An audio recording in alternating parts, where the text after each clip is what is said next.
बाती लगाई है आपने मंदिर के अंदर, तो कुछ देर बैठिए, कुछ देर स्मरण करिए। हमारे यहां तो यहां तक कहा गया है कि किसी मुर्दे को अगर जलाया भी जाता है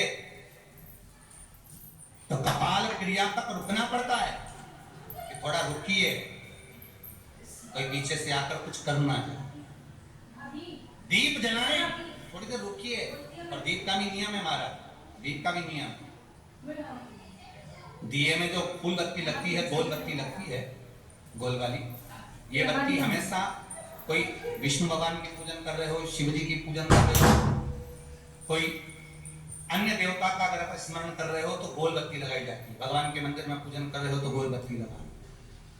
लंबी बत्ती, लंबी वाली जो बत्ती होती है, लक्ष्मी के पूजन में, देवी पूजन में, जितनी भी माताओं की आप पूजन करोगे, जितनी भी देवियों का आप स्मरण करोगे, उसमें लंबी बत्ती का प्रमाण। पितरों की पूजन में लंबी बत्ती का प्रमाण है। पितरों को कभी गोल बत्ती नहीं लगती। आप मटके के पास में, परिंदे के पास में, जल के पात्र के पास में कोई भी अगर दिया लगाएंगे तो वहां गोल बत्ती रखकर लगाएंगे तो घर में लक्ष्मी नहीं टिकेगी। कई लोग कहते हैं कि परिंदे के पास, मटके के पास में, पानी के स्रोत के पास में जहां जल भरते हैं, ठंडा रखते हैं, टंकी रखते हैं, वहां पर मटके के पास बत्ती लगाओ, दिया लगाओ, पितर शांत रहेंगे। तो पितरों को शांत करो, मना नहीं है, पर दिया लगाने का नियम है कि पितरों को अगर आप दिया लगा रही हो मटके के पास, परिंदे के पास, या अमावस्या के दिन पितरों के लिए अगर दीप लगा रही हो तो गोल बत्ती अगर लगाओगी तो कार्य कभी सफल नहीं होगा। धन आएगा जाएगा, टिकेगा नहीं। इसलिए पितरों के लिए अगर दिया लगाना है, पूर्वजों के लिए दिया लगाना है, पितरों के लिए अगर दीप लगाना है तो लंबी बत्ती लगाइए, लंबी बत्ती। लंबी बत्ती का प्रमाण हमारे यहां शास्त्र, गोल बत्ती। और सुंदर चरित्र कहा, यदि आपके जीवन में बहुत ज्यादा लक्ष्मी से तकलीफ है, कष्ट बहुत ज्यादा है, या इसलिए सब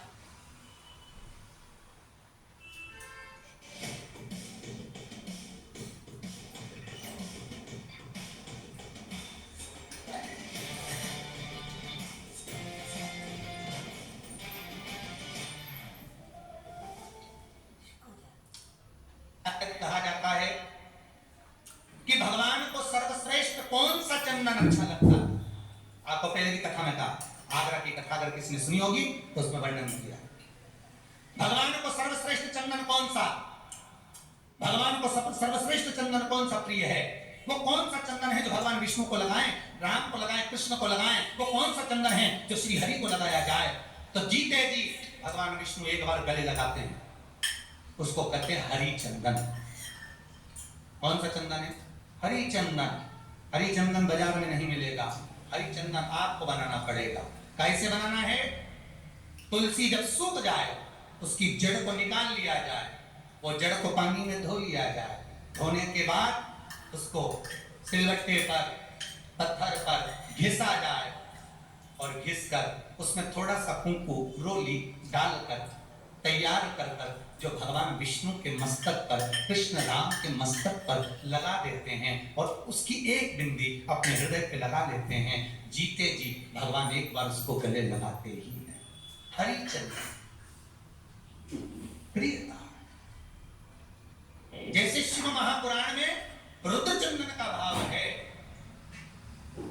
शिव महापुराण में रुद्र चंदन का प्रमाण दिया जाता है। अगर आपने लिंग पुराण पढ़ी हो तो उसका 5वां स्कंद अवश्य पढ़िएगा। और शिव महापुराण अगर पढ़ रहे हो तो उसका कुमार खंड पढ़िएगा, जिसमें रुद्र चंदन का प्रमाण है। रुद्र चंदन कैसा? रुद्र चंदन का प्रमाण कैसा? तो महाराज कहा,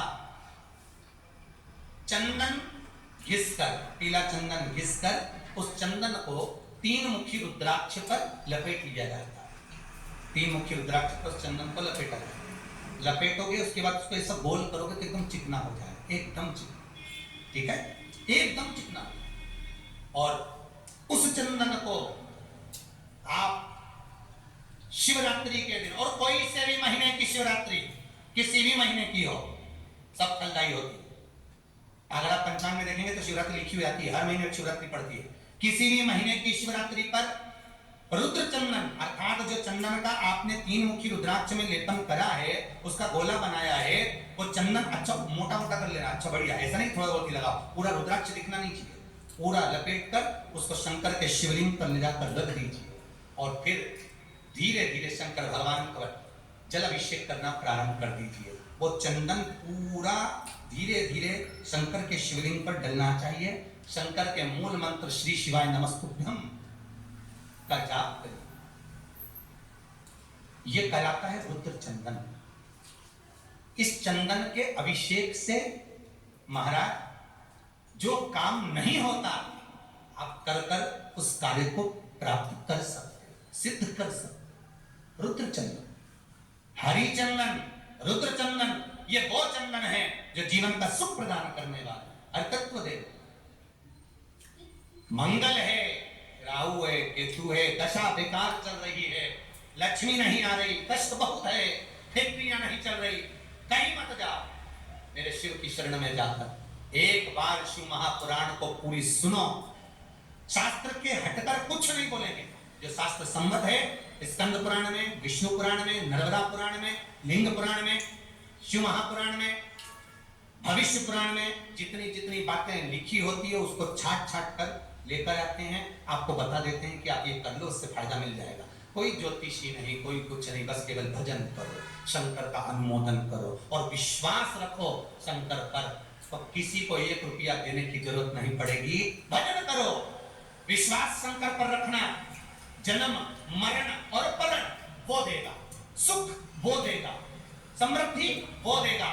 जिसके घर में बहु रिद्धि सिद्धि हो, जिसके घर में अमोद और प्रमोद पोते हो, जिसके घर में शुभ और लाभ दरवाजे पर बेटे बनकर विराजमान होते हो, जिसके घर में स्वयं अखंड सौभाग्य देने वाली पार्वती हो, जिसके घर में लक्ष्मी देने वाली लक्ष्मी बेलपत्र के पेड़ के नीचे झाड़ू लगाती हो, जो स्वयं सरस्वती को स्वर प्रदान करता है, वो शंकर है।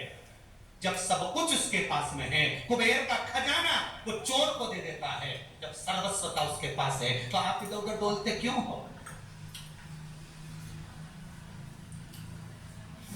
The John Allianz presents life insurance made easy. Return of premium. Life insurance plans come with responsibility of payment of premiums. Premium is the amount of money you have to pay on a regular basis for a fixed number of years in order to avail the life insurance benefits. Now, in future plans, if you survive till the end of the policy term, you get back all the amount that you have paid as premiums. So, you not only enjoy the life insurance benefits, but at the end of the policy term, you also get back the premiums paid by you to the life insurance company. Isn't this better? This is called return of premium. Return of premium works as additional benefit and helps you fulfill your life goals. So, get insured and get your life goals done.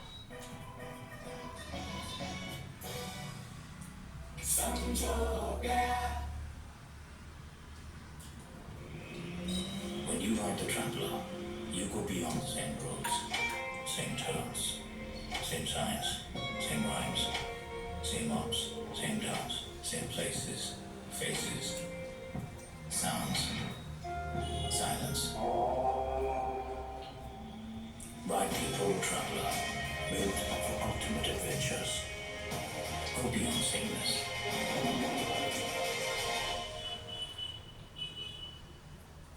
क्यों Dolo? उस पर विश्वास रखो। वो शंभु, वो शंकर, वो त्रिकालदर्शी, वो कैलाशी, वो अविनाशी सुख दे, आनंद दे। पाने का तरीका केवल उसको रिझाओ। जो मंदिर आपसे दूर हो, जिस मंदिर में कोई नहीं जाता, जिस मंदिर में कोई दिया तक नहीं लगाता, उस मंदिर में तुम जाओ और उस मंदिर में एक दिन जाकर प्रकाश कर आना, एक बार दिया जला कर आना, मंदिर की सफाई कर आना, शंकर जी पे जल चढ़ाकर उनको स्नान कराकर कोई पत्ती पेड़ पौधे के पास में तोड़ के चढ़ाया आना। 2-4 बार कर कर देखना कितना शांति, कितना धीरज, कितना आनंद, कितनी समृद्धि, कितनी लक्ष्मी मिलती है। तुम करोगे तुम्हारा पेट भराएगा, हम करेंगे हमारा पेट भराएगा। स्वयं करिए। ओ ब्रह्मलोक के देवता ब्रह्मा हैं, वैकुंठ के देवता भगवान विष्णु हैं, और मृत्यु लोक का अगर कोई देव है तो वो महादेव है, केवल शंकर, केवल शिव, मृत्यु लोक का देव। अब एक विचार करो, तुम्हारे घर में अगर थोड़ी सी तकलीफ आई तो सबसे पहले अमेरिका में लड़का रह रहा वो आएगा क्या? पूना में बच्चे रह रहे हैं वो आएंगे क्या? इंदौर में बेटी रह रही वो आएगी क्या? उज्जैन में कोई रह रहा है वो आएगा क्या? सबसे पहले वो आएगा जो तुम्हारे घर के पास होगा या घर के करीब में होगा, बिल्कुल लगा हुआ होगा या घर में होगा। अब आप कहां रहते हो? जितने लोग कथा सुन रहे हैं सही बताना, कहां रहते हो? पृथ्वी पर मृत्यु लोक में रहते हो। और पुकार किसको रहे हो? ब्रह्मलोक में। पुकार किसको रहे हो? वैकुंठ लोक में। पुकार किसको रहे हो? इंद्र लोक में। और जो घर के घर में रह रहा है, जो तुम्हारे पास में रह रहा है, जो मृत्यु लोक में रह रहा है, उसको तो बुलाइए। कई लोग कहते हैं मृत्यु, कई लोगों की आदत है पड़ोसन को तो खूब चाय पिलाएंगे, पड़ोसन की काकी के तो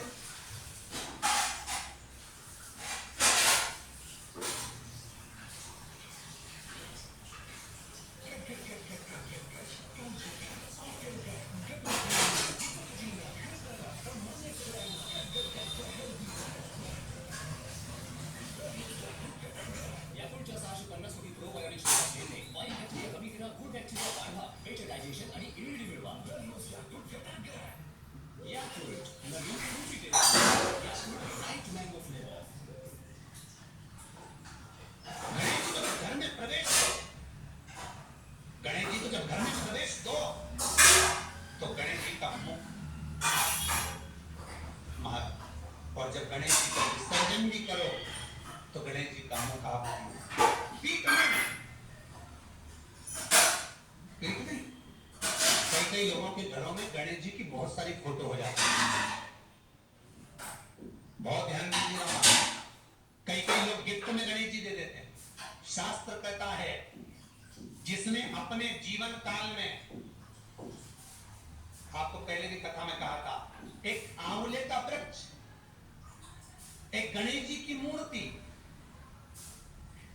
आंवले का वृक्ष, गणेश की मूर्ति, ये दो चीजें कैसी हैं जिसको एक वो क्या बोलते हैं इसको, एक कुबेर का स्टेचू भी आता है जिसको कंधे पे पोटली रखी हुई स्टेचू आता है, गंजा बाबा रहे, क्या बोलते हैं हम लोग कहते कुबेर स्टेचू बोलते, ये भी गिफ्ट में नहीं दिए महाराज। यदि गणेश की मूर्ति, गणेश की प्रतिमा, गणेश का फोटो हम किसी को गिफ्ट में दे देते हैं तो हमारे घर की संपदा उस तारीख को लिखकर रखना, उसके बाद में धीरे धीरे छिन्न होने लगती है, संपदा टिकती नहीं। 1 रुपया कमाओगे, 100 रुपया खर्च हो। और घर के हर जगह पर गणेश जी की मूर्ति नहीं लगाना चाहिए, घर का फोटो, गणेश जी का फोटो हर जगह नहीं लगाना। जहां पूजन करते हो वहां लगा लो, जहां स्मरण करते हो वहां लगा लो, चल जाए। पर सारे घर में ना जाने कौन कौन सी दिशा हो। यहाँ तक कई लोग साल भर गणेश जी रखते हैं तो उनसे भी निवेदन है साल भर गणेश जी रखो, मना नहीं है, पर गणेश जी रखना कौन सी दिशा में चाहिए उसका भी शास्त्र प्रमाण वर्णन करता है, उसका भी शास्त्र प्रमाण। महाराज लाते समय गणेश जी का मुख आपकी ओर। कल से एक नियम देना, शमी के वृक्ष की पत्ती, जैसे ये बेलपत्र होता है, शिव को और गणेश को बेलपत्र, शमी पत्र समर्पित। आपको कथा में वर्णन किया था 33 कोटि देवताओं को भले बेलपत्र नहीं चढ़ेगा, पर 33 कोटि देवताओं को शमी पत्र चढ़ता है। और उसमें एक गणेश जी महाराज और एक बाबा भोलेनाथ, इन दोनों को शमी समर्पित होता है। शमी पत्र समर्पित। महाराज कथा में पहले भी वर्णन किया, आज फिर आपको शिवलिंग समझ लेना बहुत अच्छे से, जो आपको करना है रिद्धि सिद्धि पाने के लिए, समता को बढ़ाने के लिए। ये शिवलिंग है, ठीक है। ये गोल जलाधारी है, ये चरण से जल नीचे गिरता है। शंकर जी का पूरा परिवार शिवलिंग के आसपास में है। शंकर जी की 5 लड़कियां जो ऊपर से जल नीचे गिरा रही हैं, जया, विषहरा, शामली बारी, दोतली और देव। ये शंकर जी की 5 लड़कियां जिनका नाम लेकर सोने से रात्रि में नींद अच्छी आती है। एक एक खून जो ऊपर से गिरा रही हैं, ये शिव की 5 बेटी। जहां से जल नीचे गिरता है, शिवलिंग का जो जल नीचे जाता है, उसके राइट भाग में गणेश जी का स्थान, लेफ्ट भाग में कार्तिकेय का स्थान, बीच में शंकर जी की सबसे छोटी लड़की अशोक सुंदरी का स्थान। शिव महापुराण की कथा कहती है और गणेश चरित्र का श्रवण कर रहे हैं, और कल से चतुर्थी लग रही है, जिसके घर में कमी पड़ती हो, दिनों में जपा खेल रही हो, बहुत कष्ट हो महाराज, बहुत ज्यादा दुखी हो महाराज, कोई काम नहीं बन रहा, बहुत तकलीफ में हो, तो शमी पत्र, शमी की पत्ती, जहां गणेश जी का स्थान है वहां पर 5 शमी पत्र 5 समर्पित करें और शंकर जी के ऊपर 3 शमी पत्र समर्पित करें। ध्यान देना, 5 शमी पत्र जहां गणेश जी का स्थान है शिवलिंग में, वहां समर्पित करें।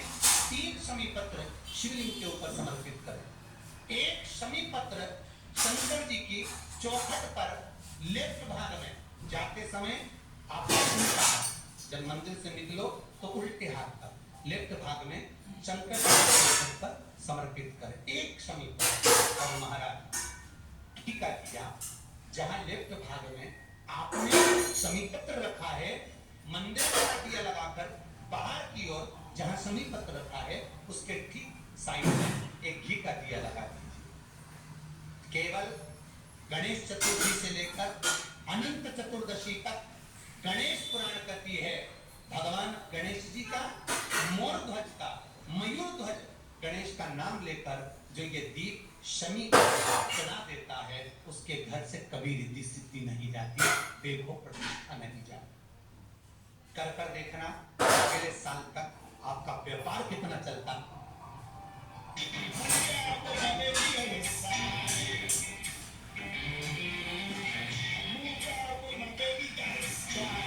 See that, please.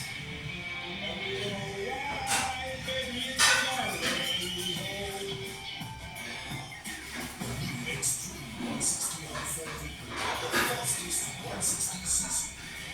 Challenge the extreme. हमको पता ना चले, करके देखो ये बात।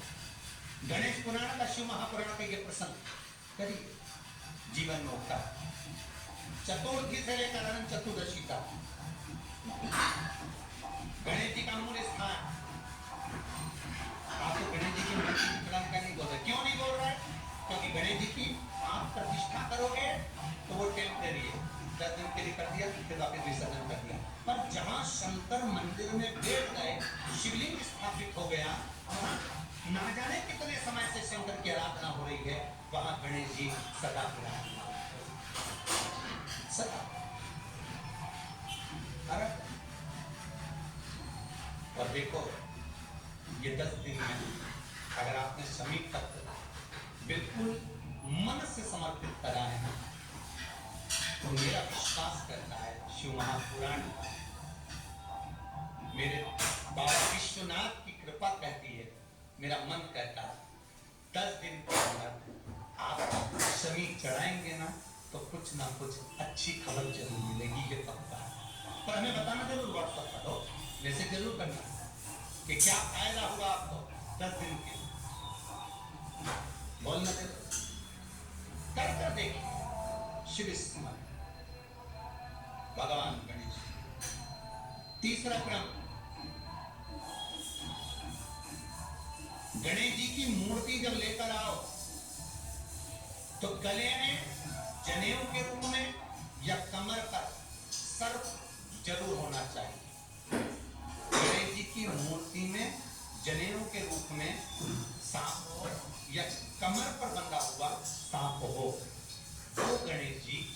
संपदा देने में पीछे हटते ही गणेश जी की मूर्ति में कंधे पे जनेऊ के रूप में सांप हो या पेट पर कमर पर सांप बंधा हो तो संपदा देने में कमी नहीं रहती। अपार संपदा। शिव पुराण कहती है चाहे सोमवार करो, मंगलवार करो, बुधवार करो, एकादशी करो, प्रदोष करो, तुम्हारी मर्जी पड़े जो व्रत करो, पर तुम्हारे चेहरे पर उस व्रत में प्रसन्नता होना चाहिए।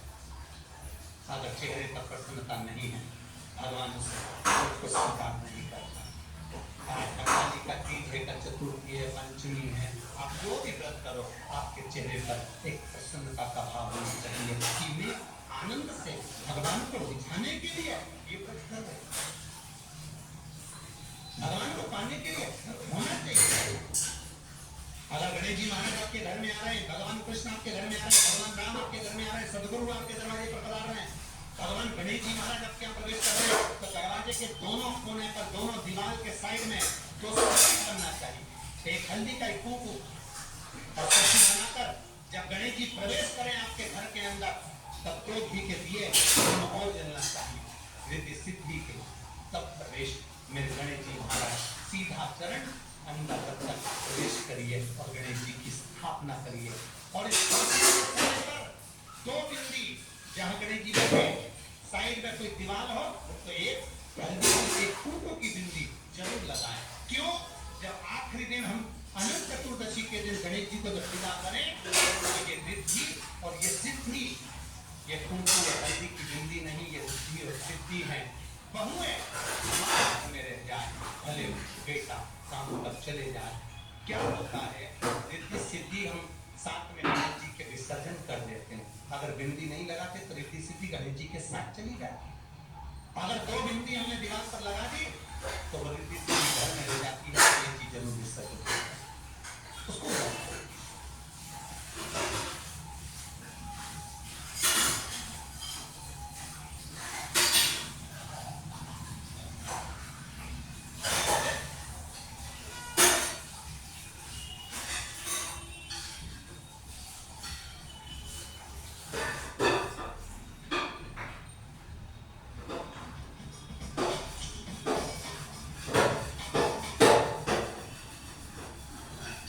जितने लोग आज तक केवल पर कथा सुन रहे हैं और जितने लोग पंडाल में कथा सुन रहे हैं और जितने मोबाइल पर कथा सुन रहे हैं, अगर हमसे मिलने के लिए व्यासपीठ पर आओ या हमसे मिलने के लिए हमारे पास में कमरे में भी आओ तो निवेदन है आप लोगों से कि आप अपनी जेब की भेंट हमारे पास नहीं चढ़ाओगे, नहीं तो हम बेलपत्र यहाँ से नहीं देख पाएंगे। इतना व्यासपीठ की मर्यादा को बनाकर थोड़ा इसका स्मरण आप लोगों के भीतर होना। इसी चक्कर में हम लोग यहाँ व्यासपीठ के पास किसी को मूल है आप लोग जिस समय आप बाबा से मिलने के लिए आए हो और यहाँ से अगर बेलपत्र दी जा रही तो आपकी जेब में उस समय तुम्हारी खाली झोली बाबा के चरणों में होना चाहिए और बेलपत्र जो दी गई है करोड़ों से कम नहीं हो। आप करो शिव की भक्ति मना, आप करो भगवान का प्रवेश मना। क्यों? उसका कारण होता है एक बेलपत्र अगर व्यासपीठ की दे रहे हैं तो ये दुनिया की सारी पूंजी से बढ़िया। हम फिर कहते हैं इतने लोग लाइन से बेलपत्र लेकर यहाँ से निकलते हैं, जाते हैं, इनको लगता होगा कि माला की मूलता है, गुरु जी को रुपट्टा पहना देंगे उसकी मूलता। ना बाबू, तुम अगर आए हो प्रणाम करा है तो ठीक एक बेलपत्र तुमको मिल गई ना, तो बेलपत्र को जिस दिन तुम समझ गए तुम्हारी जिंदगी समझ गई। बेलपत्र की महत्वता को समझो तो उसको स्वीकार करो कि का रुद्राक्ष व्यासपीठ की बेलपत्र क्या रखी है मायना समझ में आ गया। ये जिंदगी का वो सुख है देखा अपने जीवन में। बड़े से बड़ी बीमारी में लोग कैंसर और लीवर और किडनी, तो हमारा जितने लोग आज तक से सुन रहे हैं, जितने लोग कथा से पढ़ा सुन रहे हैं, जितनी जगह आगे भी कथाओं का स्मरण करता है, भक्ति के बल को बढ़ा। और एक निवेदन और है वो भी यहाँ के लोग श्रवण कर लें और बाहर के लोग भी श्रवण कर लें। पानी का पाउच या पानी की बोतल या बिस्कुट का पैकेट पंडाल के अंदर कोई भी फेंक कर किसी को नहीं देगा।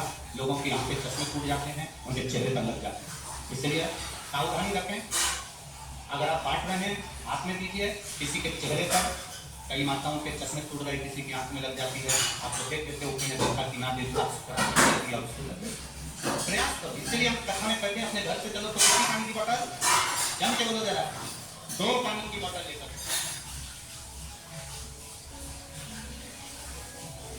और एक बिछाने का, जम के बोलो जल्दी से। मेरे परिवार में समझदार है इस मामले में।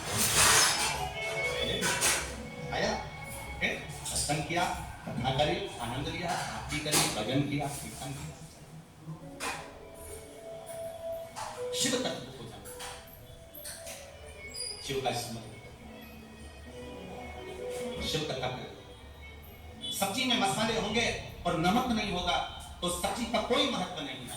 शरीर अच्छा है, पेट भी है और दिल परमात्मा से नहीं लगा पाए तो फिर इस भजन का कोई मतलब नहीं। इस हृदय को लगाना जरूरी है, इस चित्त को लगाना जरूरी है, इस मन को परमात्मा तक लेकर जाना जरूरी है।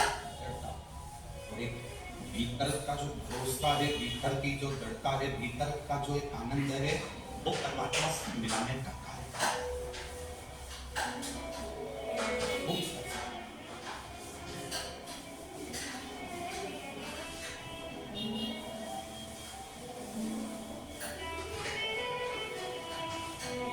एक वो शैलेंद्र जी को लाइन गाते हैं ना, दुनिया की दौलत से तुझे बुलाया जाना है,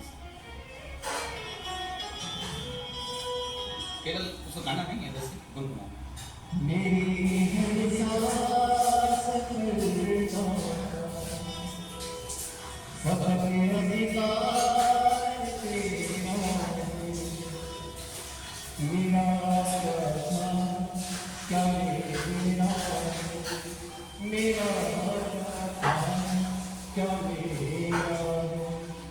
मुझे दुनिया की दौलत से का बदला चुकाया नहीं सकता। प्यार ऐसा किया तूने,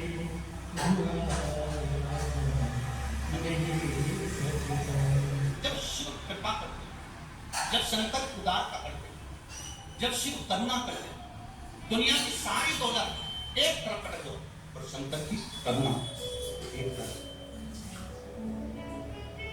बहुत ध्यान में, जैसे दीदी ने लिखा, फोर्थ स्टेज का कैंसर, और फोर्थ स्टेज का कैंसर और पूरे शरीर में फैल जाए, आप जरा अंदाजा लगाना, किसी विद्वान डॉक्टर से पूछना कि वो बच सकता है। फोर्थ स्टेज का कैंसर जब पूरे शरीर में फैल गया, ट्यूमर हट गया, उसका ऑपरेशन हो गया, और पूरे शरीर में अगर कैंसर फैल चुका है तो व्यक्ति का बचना बड़ा कठिन, बड़ा मुश्किल है। पर कहीं शिव की कृपा, शिव की करुणा एक ऐसी होती है, शिव की कृपा एक ऐसी होती है जो कि काल के मुख से भी मेरा महाकाल बचा कर ले जा सकता है।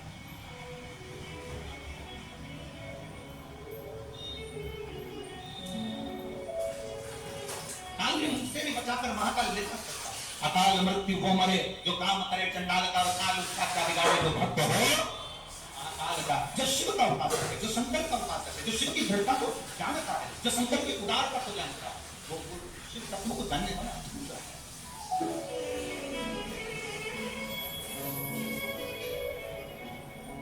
सुपुराण कर रही है। द्रौपदी शंकर भगवान की बहुत बड़ी उपासक थी, और द्रौपदी भगवान शिव की इतनी बड़ी उपासक, इतनी बड़ी उपासक, पूर्व समय में एक ऋषि की, एक संत गुरुजन, एक ब्राह्मण गुरु की बेटी थी। उसके पहले एक राजा के घराने में राजा की पुत्री थी। शिव की इसकी आराधना, इसके कितने जन्म निकल गए, हर जन्म में इसने शंकर की आराधना करी,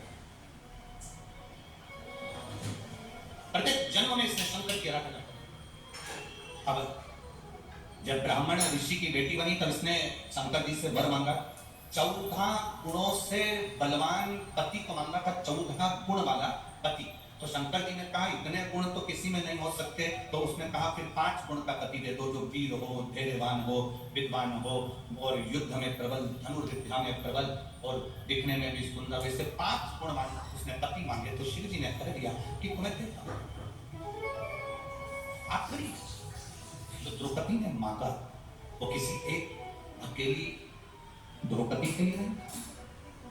जो आखिरी में मांगा गया वो केवल द्रौपदी के लिए नहीं था,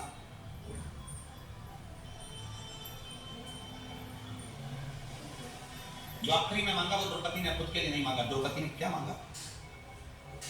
एक वर और दे दीजिए भोलेनाथ। संत मांगो कौन सा वर? स्त्री की पवित्रता का वर दे दीजिए, एक नारी की पवित्रता का वर दे दीजिए। शायद ये कथा अभी तक प्रसंगों में नहीं आई, ये तब शिव महापुराण की कथा के प्रसंग में ये चरित्र आया है। तो आप ध्यान लगाकर सुनना। नारी की पवित्रता का वर दीजिए। शिव जी ने कहा मैं नारी की पवित्रता का वर देता हूं। क्या वर? नारी की पवित्रता लेना चाहिए कि किस स्थान पर नारी की पवित्रता का स्मरण कराया गया। जरा जितनी मेरी बहनें बैठी हैं, जितनी मेरी माताएं बैठी हैं, जितनी मेरी जीजियां बैठी हैं, सावधानी से सुनना कि नारी की पवित्रता का वर केवल एक द्रौपदी को नहीं मिला था। नारी की पवित्रता का वर दुनिया की सारी स्त्रियों को मिला था। शिव जी ने कहा सुन द्रौपदी, ध्यान लगाकर सुनना।